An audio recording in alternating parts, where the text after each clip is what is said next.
Happy New Year!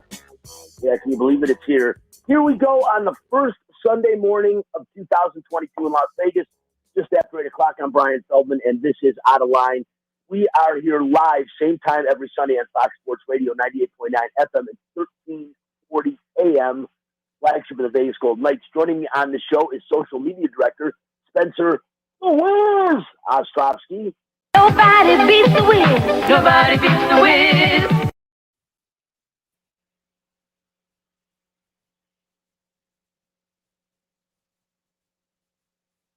All right. Well, I didn't hear anything, but I'm assuming the Wiz, that was the Wiz theme music, and he does have his own theme music.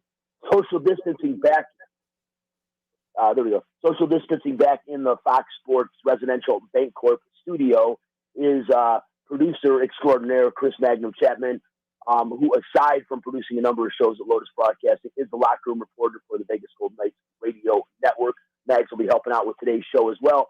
And the show is also streaming on the LV Sports Network, and you can watch the show on Facebook Live and YouTube. The page is called Out of Line. That's OUTTALINE. You can also follow the show on Instagram and Twitter at Out of Line Fox LV. And since we are live, your calls and questions are welcome. The Fox Sports Residential Baycoat studio line is 702-876-1340. Hi, this is Bubby, and it's time for What's on Tap. What's on Tap the day after New Year's, the New Year started, is brought to you by title sponsor Residential Bancorp. Whether purchasing a new home or refinancing the home you already own, Residential Bancorp is the company you can turn to for all your home financing needs.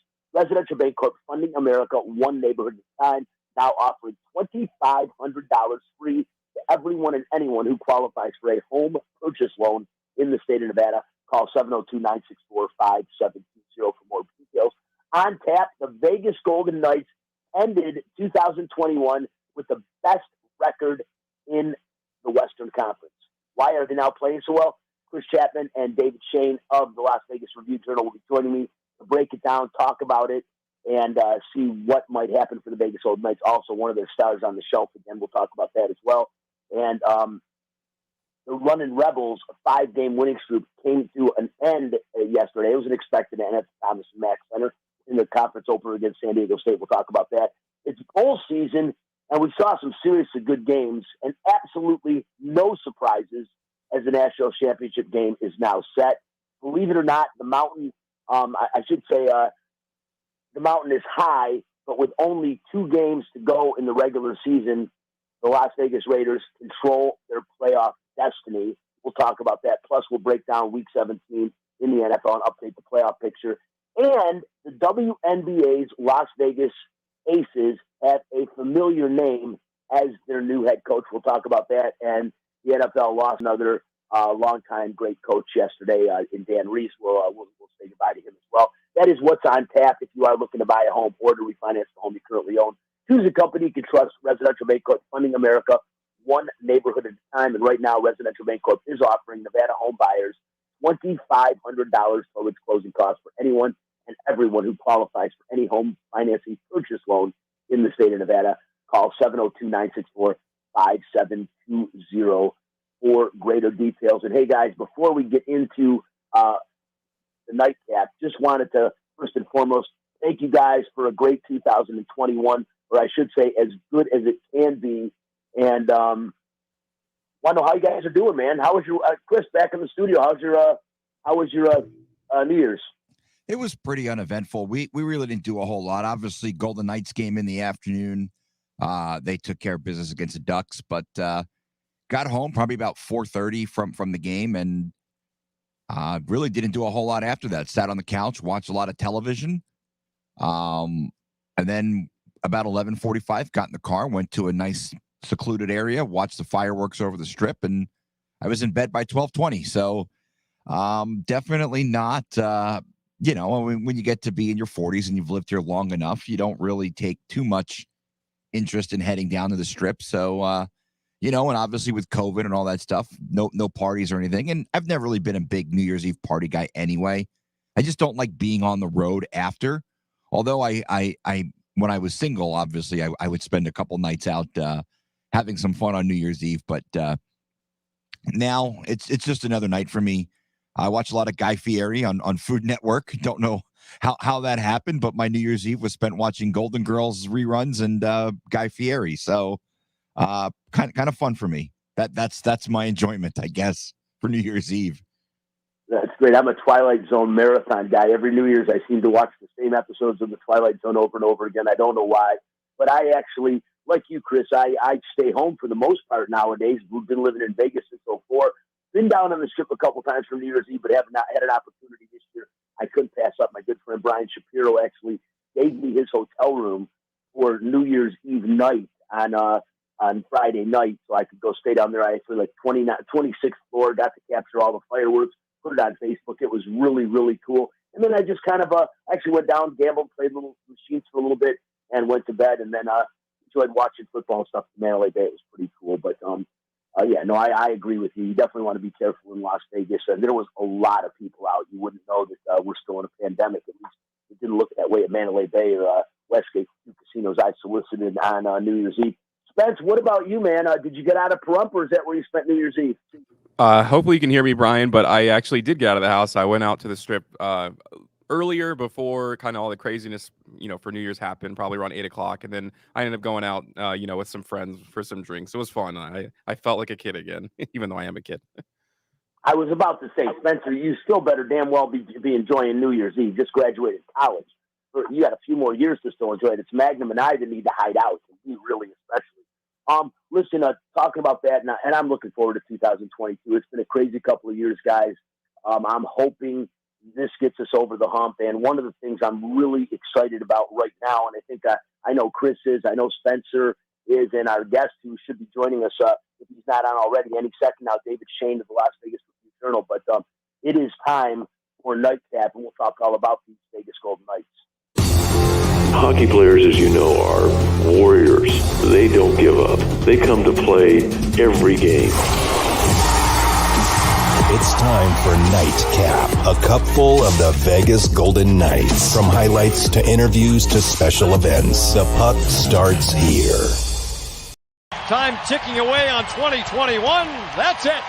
It's a 3-1 win for the Golden Knights, and they end the calendar year with 10 wins in their last 12 games. Mobile Arena.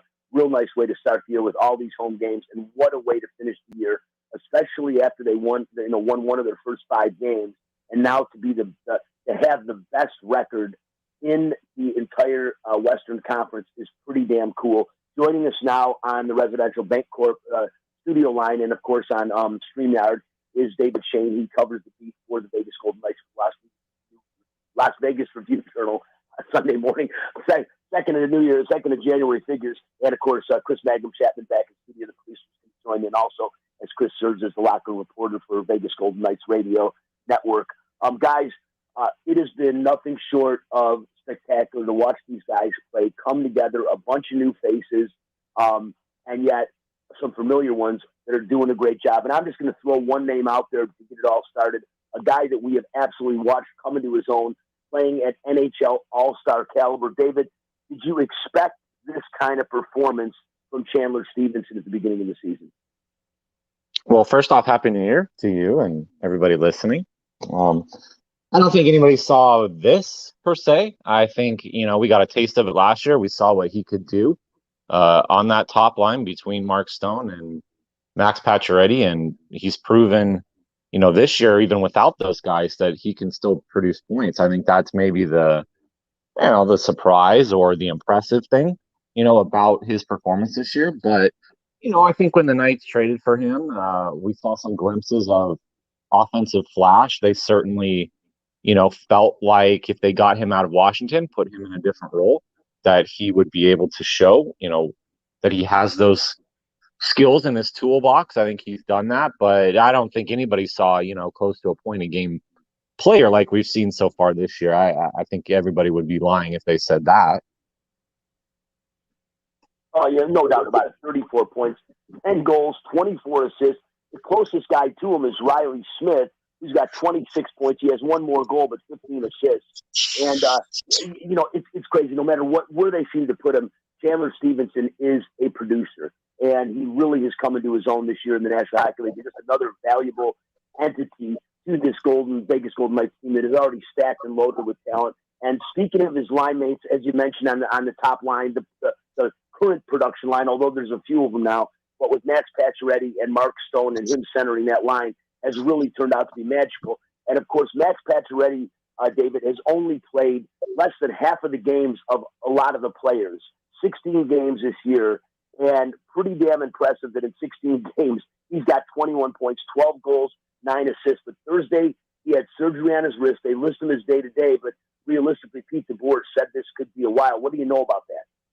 Yeah, and I mean, I'll go back to just the stats. What's even crazier about it is he played the game in LA, probably clearly hurt, and tried to play through. We would assume, whatever wrist injury led to his surgery. So that's one game. And then the other game was he got hurt in Los Angeles in October.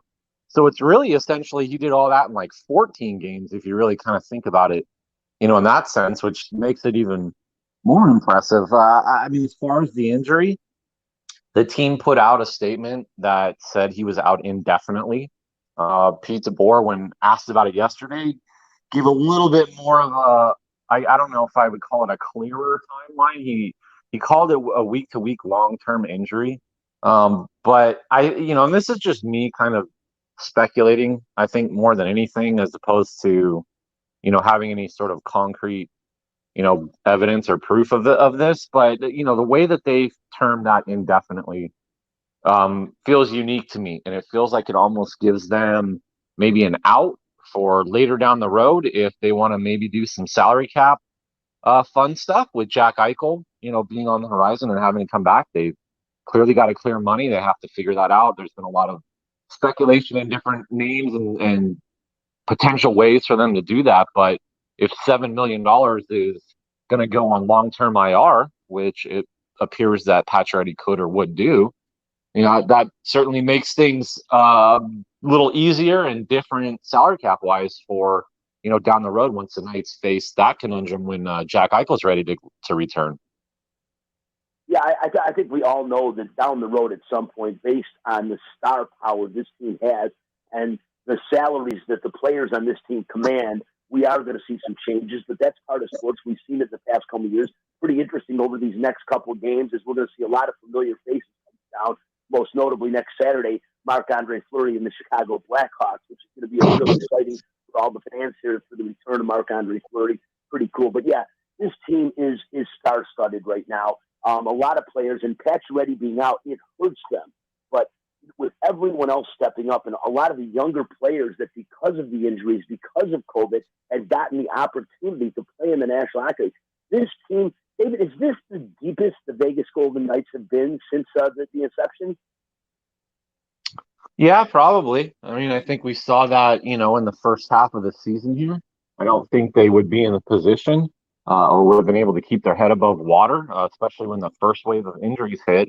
Had guys like Lecision, Romberg, Paul Cotter, not come up and provided timely goals. But even beyond that, you mentioned, somebody like Chandler Stevenson, and yeah, we think of him as a top line guy and all that, but, the fact that he was able to continue his scoring pace, a guy like Nick Waugh, we've seen him with career highs and goals and points so far. We saw him fill in more than capably on the second line when William Karlsson was injured with his broken foot for a little bit more than a month. So yeah, it's been a number of guys, and we've seen it on defense too.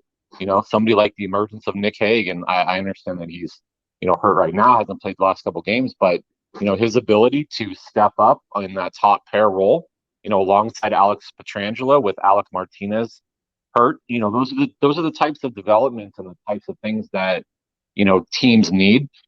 It's interesting. I've said this to other folks and other radio shows and different things like that. But in some ways, the adversity that they faced early on can and probably is a good thing, especially that they were able to make their way through it. I think back to a few years ago with the Lightning, and they set all those records, and everything was smooth sailing for them that season. And once they hit a couple speed bumps in the playoffs, they didn't have a response, and they didn't know how to answer that.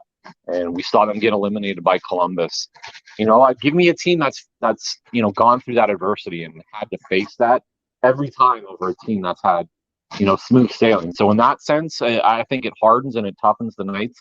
We'll just see, the next few months here if they're able to, withstand the war of attrition, I guess.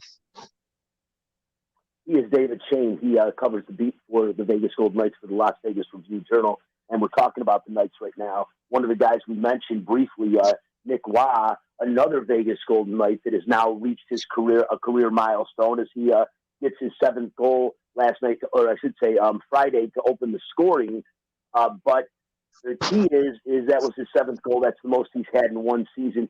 And we keep hearing this with Vegas Golden Knights players that come here to their other teams. They keep having career seasons.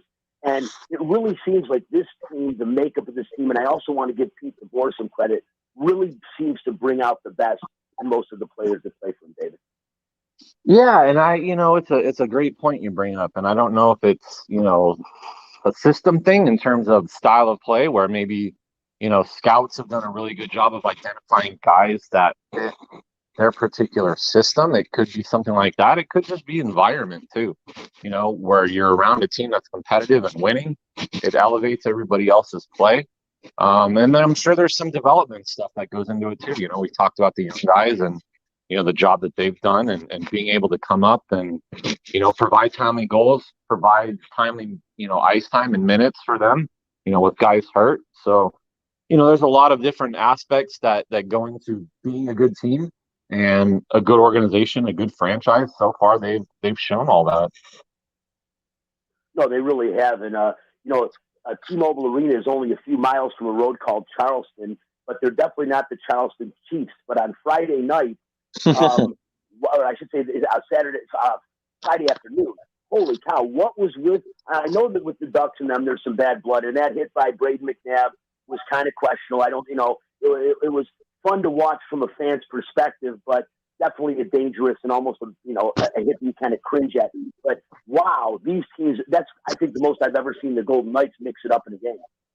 Yeah, and a lot of the conversation after the game was like, well, how do you avoid that? And, you just want to play hockey. And, the Knights were clearly the better team. And it felt like the Ducks were gooning it up a little bit in the second period. And, to me, it's more of, well, that's the response you want to see from the Knights. I'd rather not see them, not cower from it, because clearly it's about getting 2 points. That's the most important thing. But, there's an element of sticking up for your teammates, sending a message to, another team. I know I sound like a dinosaur. I know it sounds like 1970s and 80s hockey, but the thing is as long as these guys are allowed to bump into each other and it's a physical game, that element is never going to, be eliminated. It's always going to be present as long as, it's a contact sport, and intimidation and all those things and physicality, go into it. And I thought, the Knights had the proper response. They didn't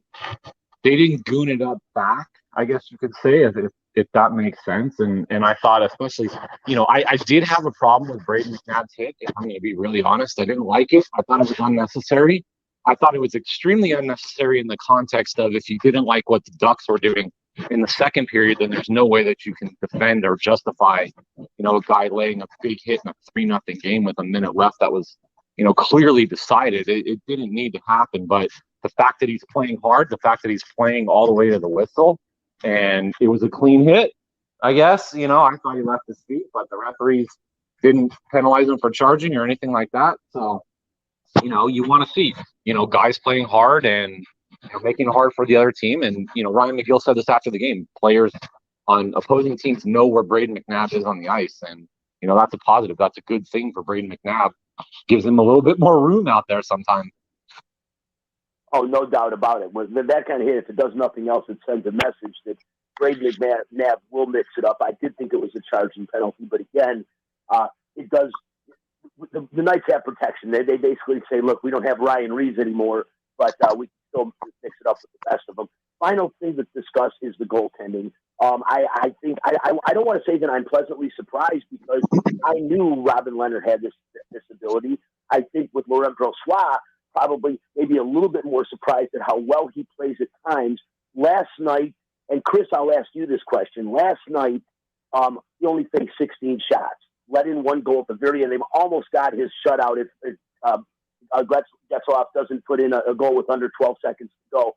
But the thing what I loved about Brossois is it is sometimes tougher when you face fewer shots to stay sharp and focused. Where on the other side, I mean, the Knights had 45 shots on goal, so 3 times as many as the Ducks.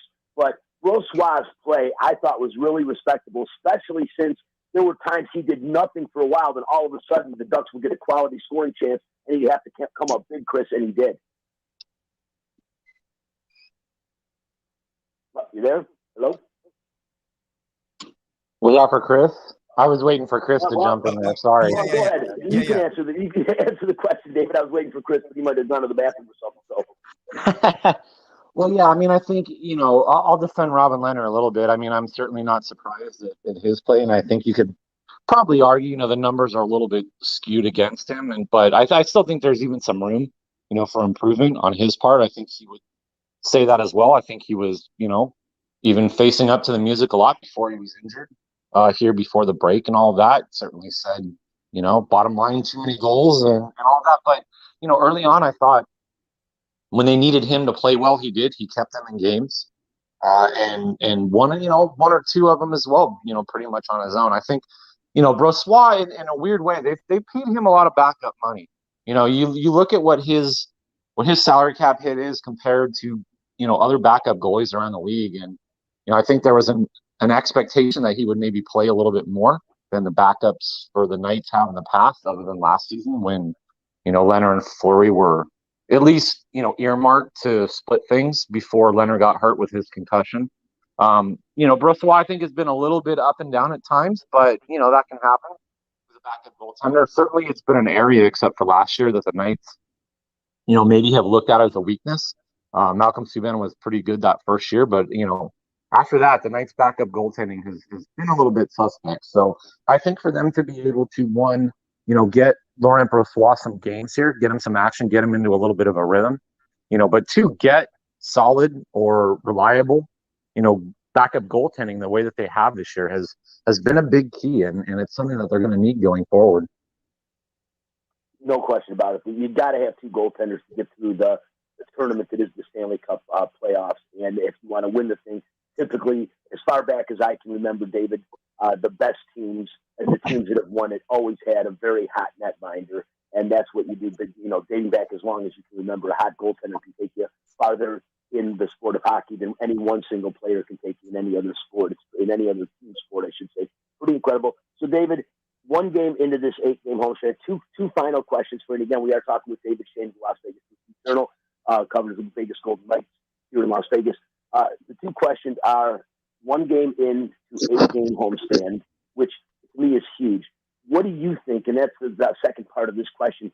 To get 8 games at home after an extended break like this, is that something good for you, or is that maybe too much of a comfort level being at home for all that time?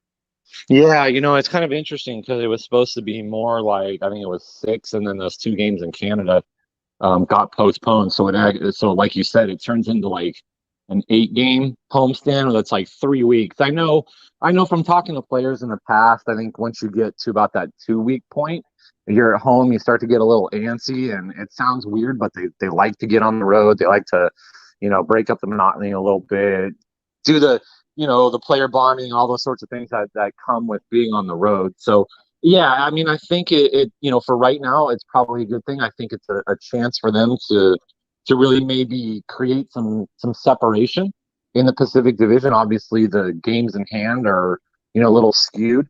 Teams like Calgary, or I think it was like 5 points back last time, but maybe 6.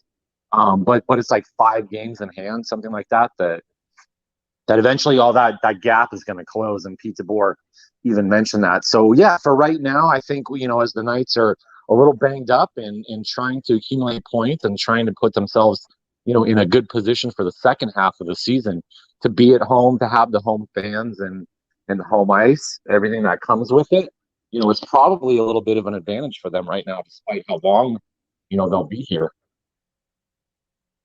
Well, I agree. Today, they pick back up again. Today's first game of the new year will be at T-Mobile Arena at 1 o'clock this afternoon Pacific time as they host the Winnipeg Jets. A lot of games all coming up in a very short period of time. And like I said, what's cool for Vegas Golden Knights fans, this is a week to go get tickets to a game.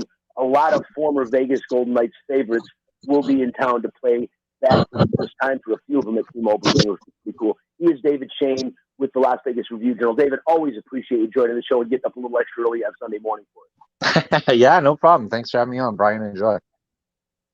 Happy New Year again, and that was David Shane again with the Review-Journal. We're gonna jump right into this, and again, I took a little bit longer on that segment, but I just am so impressed with the Vegas Golden Knights, and every year giving this city, this community, something so special that if you haven't been involved around sports or you are moderately, you might not realize how unique and rare it is for 5 seasons now to have this kind of success, especially not being a displaced team, but being a team that actually formed. I understand they were given all kinds of advantages being the only team coming into the expansion in 2017, so they did get their pick of the litter. But still, come on, you still have to orchestrate, put this team together, get them to play well together, and most importantly, find ways to win on a consistent level. And the Vegas Golden Knights have done that year in and year out, giving this town and this community something to really root for in their first ever major league professional sports franchise. Really cool, and I know that I speak for everyone out here. If you're a Golden Knights fan, you got to be proud of them. Really cool. Hey, let's fly, Spencer. One thing I know that you had waiting for us before we leave this segment. Go ahead. I want to give it to Bro Swab because he was just under 11 seconds from getting a shutout yesterday, or I should say Saturday morning at T-Mobile, or Friday morning at T-Mobile Arena. Check this out. Getzlaf, Drysdale, wrist shot, blocked. Lettieri centers, loose puck into the middle, score! That was the only thing left in this game, was could Laurent Brossoit hold the shutout, but Ryan Getzlaf breaks the attempt with 11 and a half seconds left. 11 and a half seconds to go. It's okay. Laurent Brossoit, you did a hell of a job, and I think one of the better backups in the National Hockey League, and every game seems to be gaining more confidence and getting better, and he's got a hell of a team playing in front of him. Let's switch over, guys, to UNLV basketball. UNLV's 5-game winning streak came to an end yesterday in their Mountain West Conference opener against San Diego State, who was missing 2 starters. They were basically without a point guard. UNLV played well for most of the game. When I say played well, they were in the game for most of the game. They lost by single digits. But I don't know, Chris, if you're there now, what do you think? I mean, is UNLV who you expected them to be? They've got some really cool players that have transferred in here. A guy like Williams, who I think is going to be a stud in the Mountain West Conference anyways, a good ball player. Some other guys like Jordan McCabe, U2 sensation, didn't really play much at West Virginia, but is getting the point here at UNLV. But now looking at this team that's been constructed by Kevin Kruger, kind of makeshift, went and really used the portal well. Are they what you expected? I didn't really know what to expect going in, to be honest. I will say this. I don't think they're very good. I think they're average, which probably is what they've shown. They've beaten the teams they're supposed to beat. They've lost to the good teams on their schedule. In fact, maybe you could say yesterday's game was close. I know they went about 6.5 minutes towards the very end of that game without scoring. Outside of the Wichita State game, and by the way, I saw Wichita State was blown out yesterday by Memphis, so I don't know how good Wichita State was, but to be honest with you, Brian, I really can't put my finger on it. I just, like I said, I don't think they're very good. I think they're probably average, and at that point, I don't really know what to expect, because I just don't really feel like they're capable of putting together a string of victories in this conference to where you feel that they're a legit contender to win the conference. And I don't really know if they're bad enough to where you're going to be like angry at the program. I just feel like they're average, and quite honestly, I don't really know what else to think of it, because, like I said, I just don't know how good they are. They just don't seem like they're very consistent, and they don't beat the good teams, and they beat the bad teams. So bang average is right about where I put them. Yeah, and I think, discipline, coaching, all those things. And I really like Kevin Kruger. I think he will step up his game and continue to morph into a decent college basketball coach. But a couple things that were really bothersome watching the game yesterday, Royce Ham Jr., all kinds of ability on the glass, double digits in rebounding again. but there are some times where he completely looks lost, literally lost in space. Yesterday, he gets into the paint. It's in the second half. They're down by, I believe, 4 points. It's a big possession, and he completely gets walled off by Bradley. The proper play was to kick the ball outside. I saw Jordan McCabe wide open on the wing. Instead, he tried to dribble and penetrate, got nowhere, and lost the basketball. Those kind of things can't happen. When you are cut off by a bigger man, I understand you're the leading rebounder, you feel tall, but you got to give up the rock. Well, and those kind of things have to start happening. I think the thing is, we kind of look at this team and we're like, all right, Donovan Williams and Bryce Hamilton are the two guys who are going to have to lead the team. The thing is, those two guys both had, I would say, I would say good games, but they didn't get much else from anyone else on the team. Nuga had some big baskets early on. Baker had a couple baskets in the first half, but after that, those guys kind of went invisible in the second half, and maybe that's a credit to just how good San Diego State is defensively. But my big concern is the fact that they played an okay game against a team that's probably going to be in the top 2 or 3 of the conference, but it was the little things down the stretch that I think hurt them. You can't go 6.5 minutes without a basket when you're within 2 or 3 possessions of a school like San Diego State. Which is what they did at the end of that game yesterday.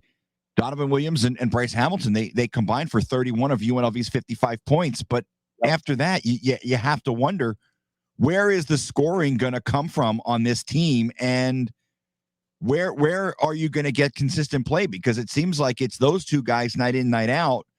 And then there's really not much else. Royce Ham, remember, he had that massive game in game 1 against Gardner-Webb.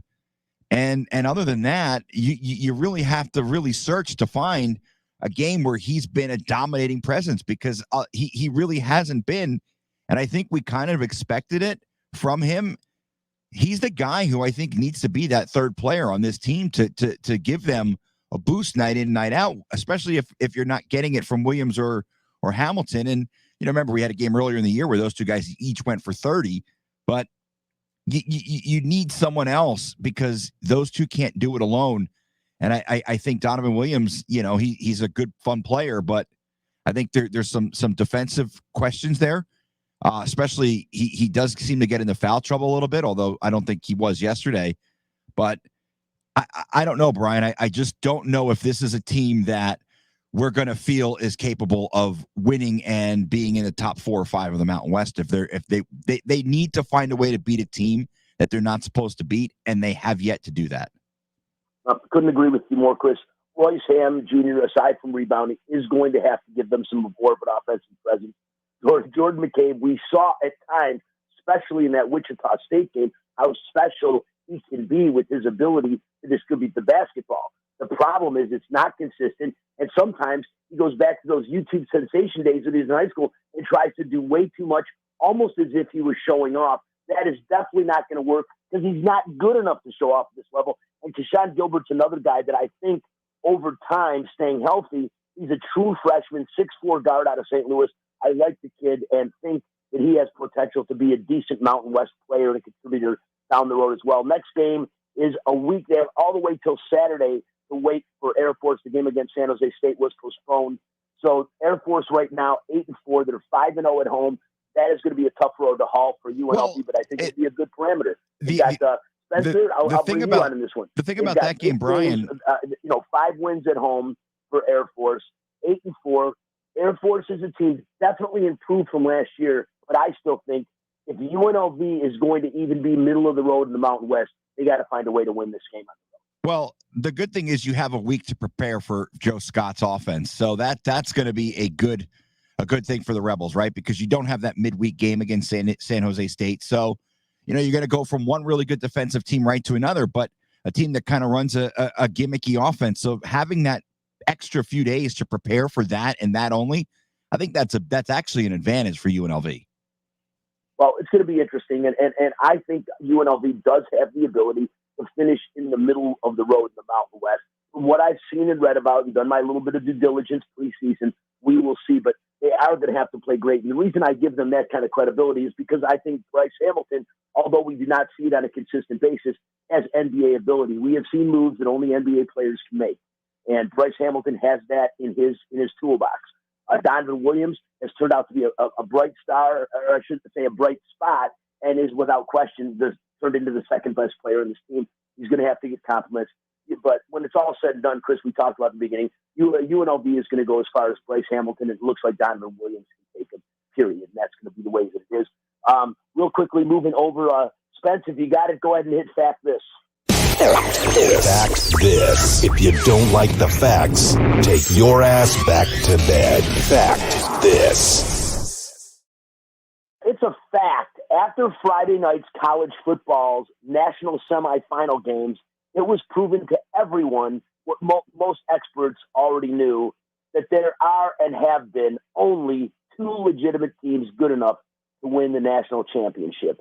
This means that, as expected, we will have an all-SEC national championship game between Alabama and Georgia a week from Monday at Lucas Oil Stadium in Indianapolis.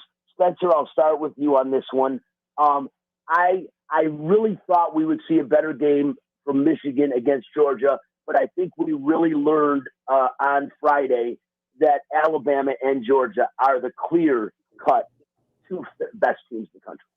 Yeah, well, just quickly, the bottom line is Alabama and Georgia have been the two best teams in the country. And, they want to expand the college football playoffs, which I could from a money standpoint. But so far, like the whole system that's been trying out, like the best teams always make it.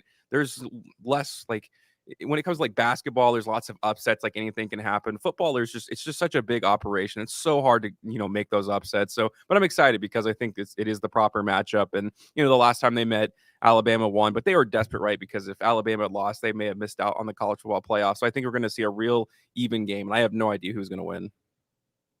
That is a little bit surprising. I can't see, as good as Georgia looked against Michigan, I have seen Michigan flat at times, and Michigan made mistakes. They didn't play well enough defensively. They got behind in the game early. All the cardinal mistakes you don't want to make against a very sound defensive team that has offensive prowess as well. Michigan did.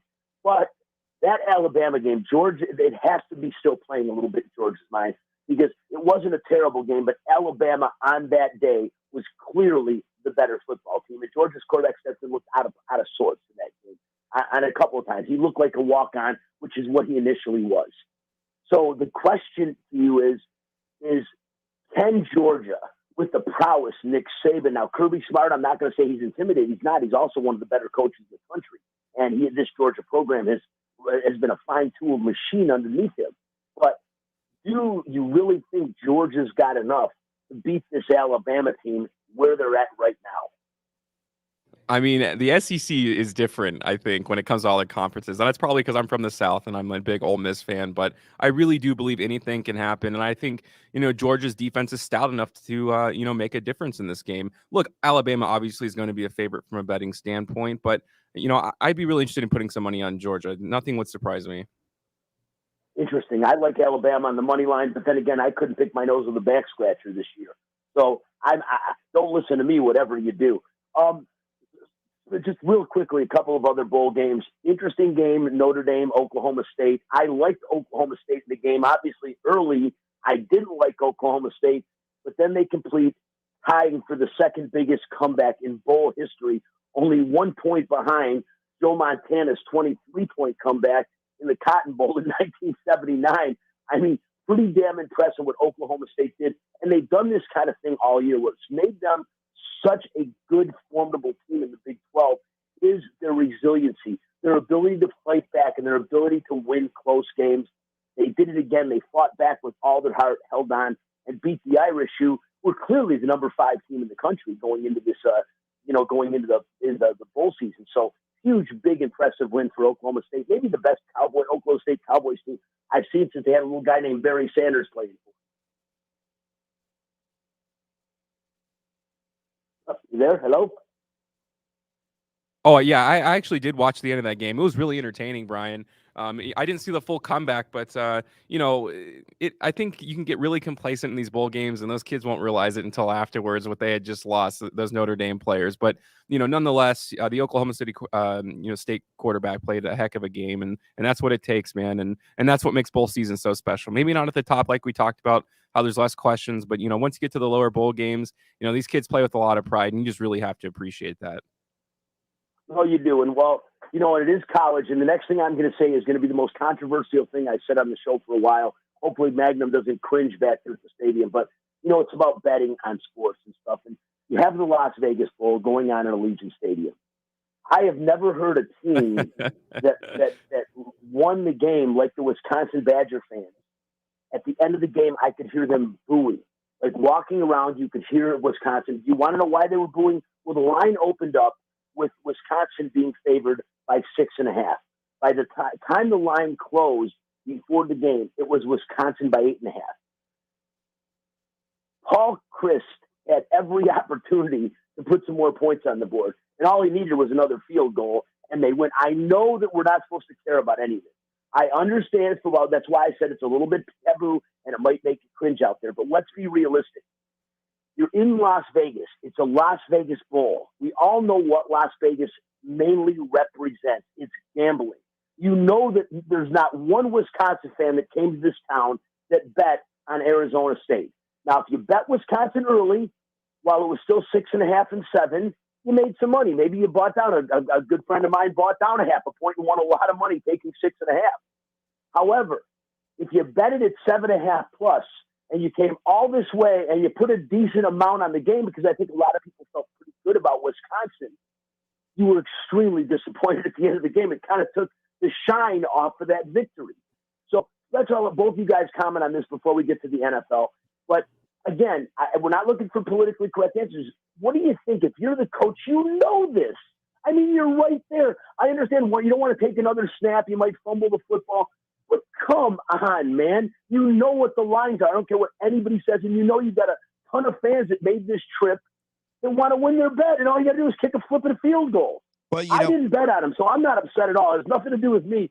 I just never have heard fans that traveled across the country to see a game boo their own team for winning. And I heard it in that game. Spencer, your thoughts?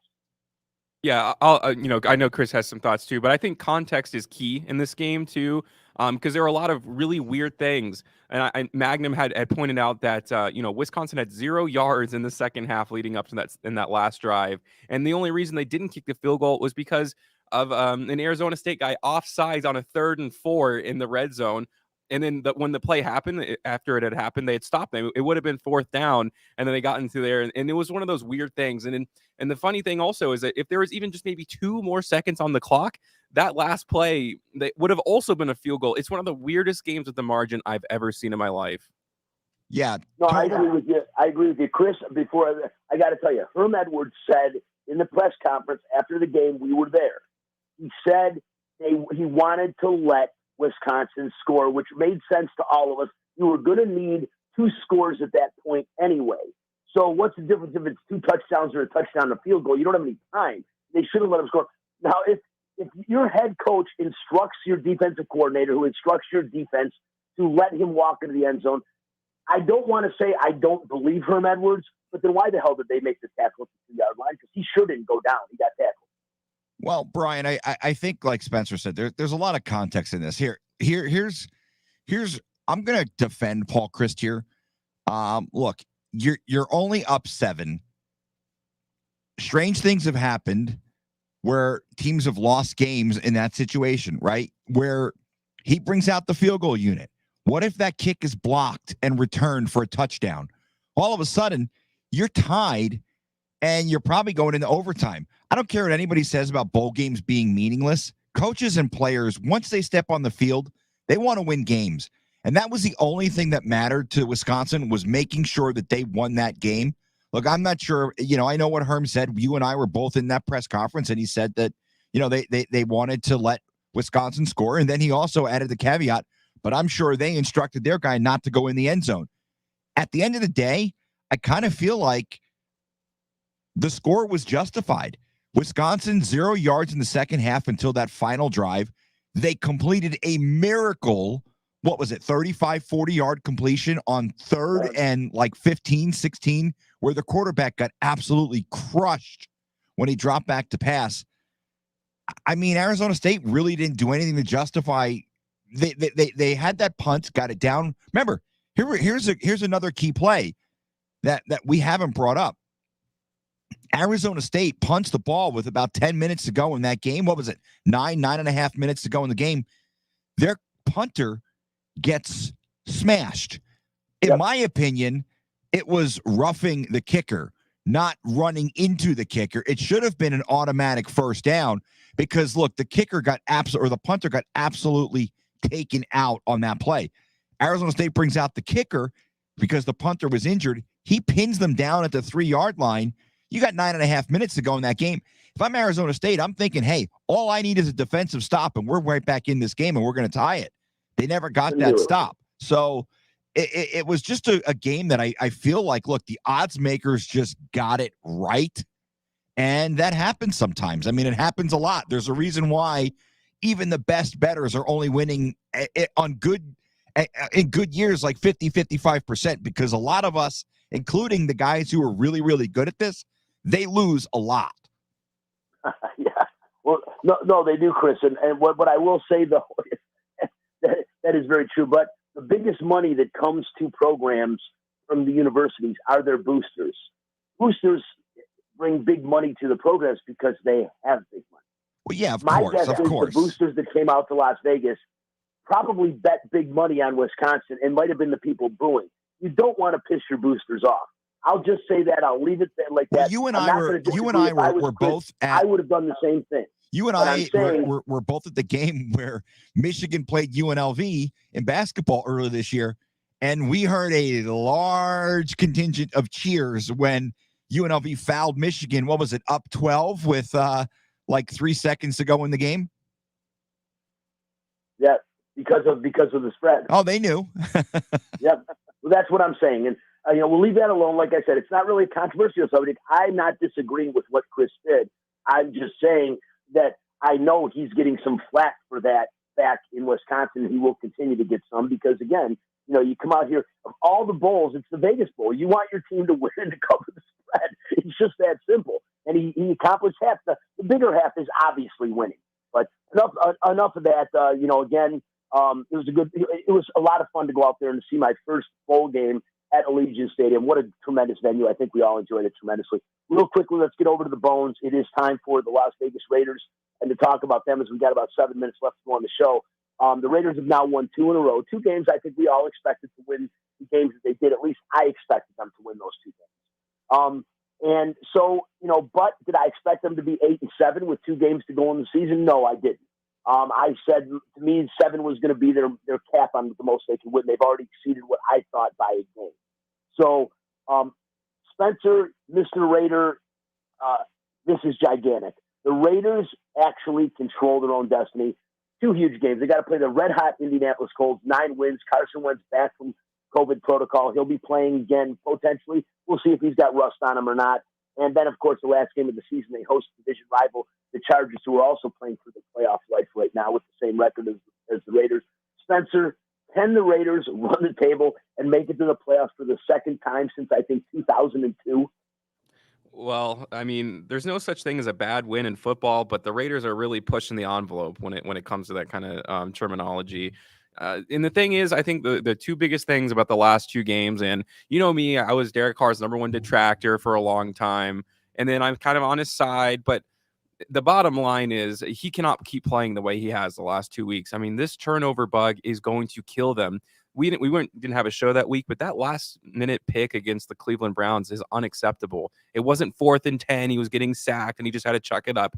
It was like 1st down and it's double coverage. He throws it blindly. And then the fumble against the Broncos and the turn and the pick 6. It's like, dude, you got to get it together. Maybe you don't get 500 yards. I'm not asking him to be the MVP, but he's got to take care of the football. And if he doesn't do it today, the Raiders are going to get blown out by 30 points. They can, win the last 2 games, but they could also get blown out by 50,000 points too. It's like this team is so random. But the last thing I want to say about the Raiders is that you have to give so much credit to stand-in coach Bisaccia because I mean, there's no reason why this team shouldn't have lost out considering everything that had happened. And he's, taken some bad losses, but at the end of the day, he's never been a head coach before. And he's demanded the respect of his players. And he's putting out a product that at least puts them in position to be in a playoff spot, which I never thought in a million years would happen, minus all the controversy this year. So considering everything that's happened, it's truly incredible. Well said, Spencer. I think Rich Versace has done a great job, but what I will say also is he will not be the head coach of the Raiders next year. I don't care if they win these last. Put it this way: they make a run for the Super Bowl, or even if they win a playoff game, I think he would be the head coach. But I think that's what it would take for him to be the head coach next year. I think they want to get somebody that's right on the brink, and that's a guy like Eric Bieniemy. That being said, real quickly, I did want to say Dan Reeves passed away yesterday. Second big name in football. John Madden, of course, recently, two huge names in the NFL. Condolences to him and his family. And real quickly, as we fly down week 19, week 17, some huge games today. The sides of the Raiders and the Colts game. Biggest game of the day, the Chiefs and the Bengals. If the Chiefs are giving 5 points in that game, I really like the Bengals. I'll tell you, I criticize them for taking Jamar Chase and not going after a big offensive lineman to help Joe Burrow.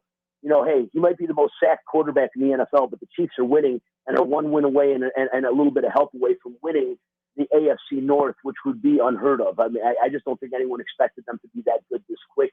They probably got the best wide receiver tandem in the National Football League. A lot of fun to watch and awesome explosion. And Joe Mixon, not a bad running back either. I like not only the Bengals to cover in this game, but I like them to win it outright. The Dolphins and the Titans, Ryan Tannehill, first time playing his old team, spent his first 7 years with the Dolphins. The Dolphins could become, if they win today, the first team in NFL history to lose 7 games, to lose 7 consecutive games and then win 7 consecutive games in the same season. That's never happened before. I don't think the Dolphins win their 7th consecutive today. The Rams and the Ravens, a lot of people anticipating this game with or without Lamar Jackson.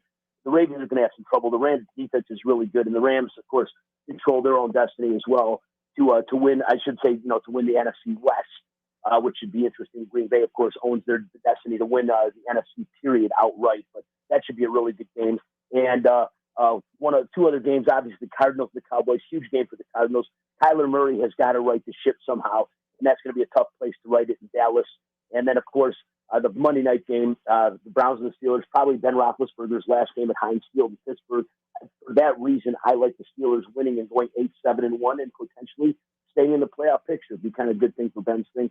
And finally, last thing, Spencer, I'll let you talk about this before we close. Becky Hammon, the new coach of the Las Vegas Aces. I know you're a big WNBA guy. You have about 45 seconds tops. Becky Hammon, new coach. I know you wanted Lambeer out for a while. Are you happy?